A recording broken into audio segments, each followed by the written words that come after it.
Salatu imaduddin. Salat itu adalah tiang agama.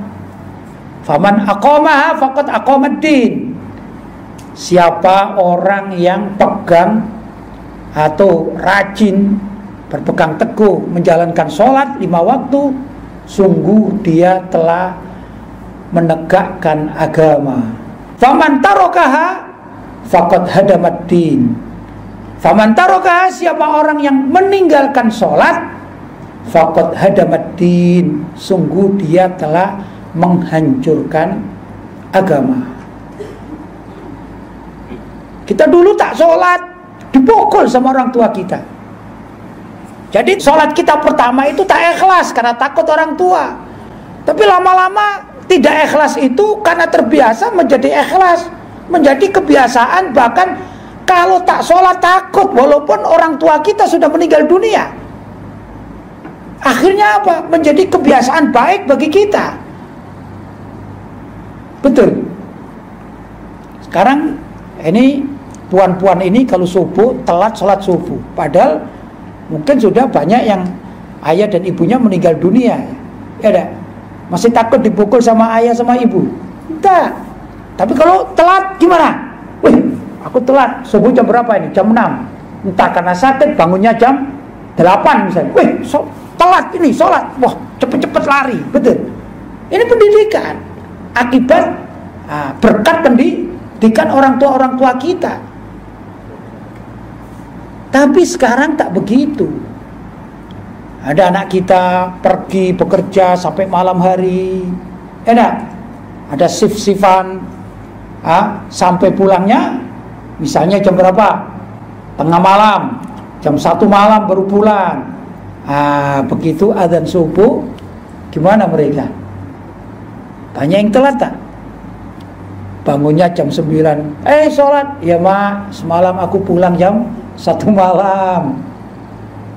Ini zaman sekarang. Kondisi pekerjaan tidak mendukung untuk pelaksanaan sholat. Apalagi perusahaan-perusahaan besar.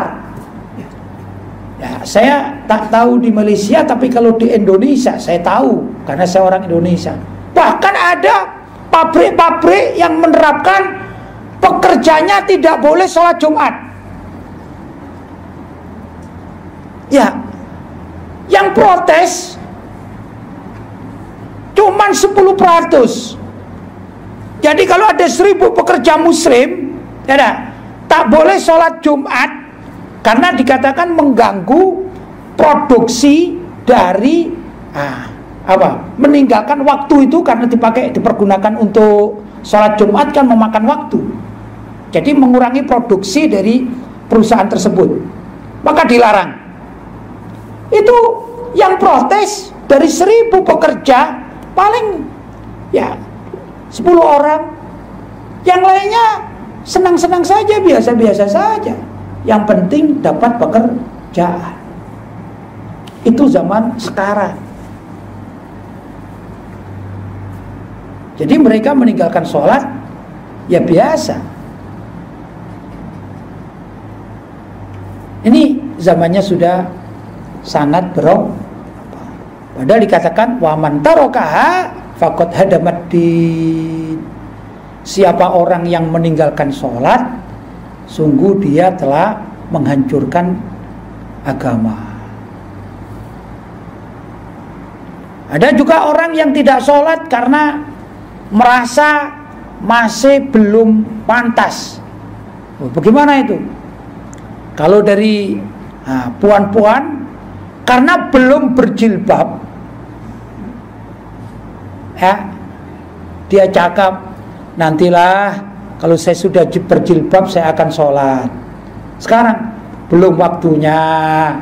Saya kan masih muda, saya masih muda, belum waktunya lah nanti kalau sudah berjilbab. Gimana orang demikian? Itu salah. Sholatlah walaupun kamu tiap hari belum berjilbab, sholatlah. Ada lagi yang memang pekerjaannya naudzubillah min dzalik ya, pekerjaan kotor, pekerjaan buruk. Misalnya pelacur, naudzubillah min dzalik ya. Ada seorang wanita yang terpaksa jadi pelacur. Tahu pelacur ya? Orang nakal, ya ada. Sudah pekerjaannya begitu. Apa orang sini bilang? Pelacur juga. Disuruh, dek, kamu harus sholat. Wah, belum pantas lah. Saya kan masih pekerjaan saya pelacur. Gimana saya akan sholat? Padahal mestinya ada begitu.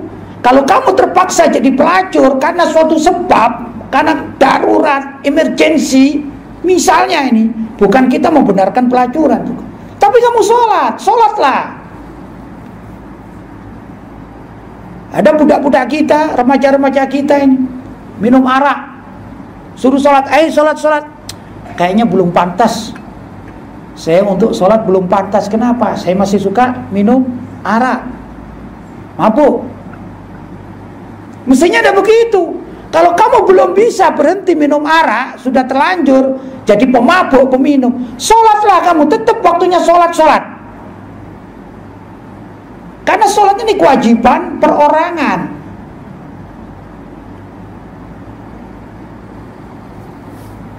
Ada orang yang lebih terhormat katanya, jadi pejabat negara, ya, jadi pejabat negara. Ya, dia gaji misalnya 5.000 ringgit misalnya. Dia pikir-pikir tak cukup lah 5.000 ringgit. Ya, tak cukup. Ambil sikit lah dari kas, ya, ambil sikit. Namanya apa? Korupsi. Andai kata ada orang yang korupsi, ahli korupsi, walaupun sikit-sikit tapi tiap hari, ya dah, jadinya banyak. Dia mau sholat. Wah, saya masih kotor ini, saya masih suka menggunakan fasilitas kantor, fasilitas office, ya, atau jabatan dan lain sebagainya. Sudahlah, saya tak sholat lah, percuma. Mestinya ada begitu. Kalau andai kata terpaksa itu memang pekerjaannya tidak bisa keluar dari situ, belum bisa keluar dari situ, mestinya waktu sholat tetap saja sholat. Kenapa? Karena sholat ini kewajiban. Itu adalah maksiat, pelanggaran. Jangan sampai tak sholat, sudah korupsi tak sholat, double. Ada orang yang pekerjaannya ini riba bank, ada kan? Dia beralasan, saya makan juga masih makan yang haram. Ya sudahlah, tak sholat. Ini 2 kali maksiat ya. Maksiat makan yang haram, maksiat tidak sholat. Sholatlah. Kenapa kok terus diperintahkan untuk sholat? Karena diharapkan suatu saat berkat sholatnya itu, maka Allah akan membuka hatinya dan Allah akan mengembalikan orang tersebut kepada perilaku amal yang baik. Itu begitu mestinya. Inna sholata tanha anil fahsya'i wal munkar. Sesungguhnya sholat yang benar itu suatu saat tanha akan bisa mencegah, ya, anil fahsya, dari kejahatan-kejahatan, wal munkar, dan kemungkaran-kemungkaran.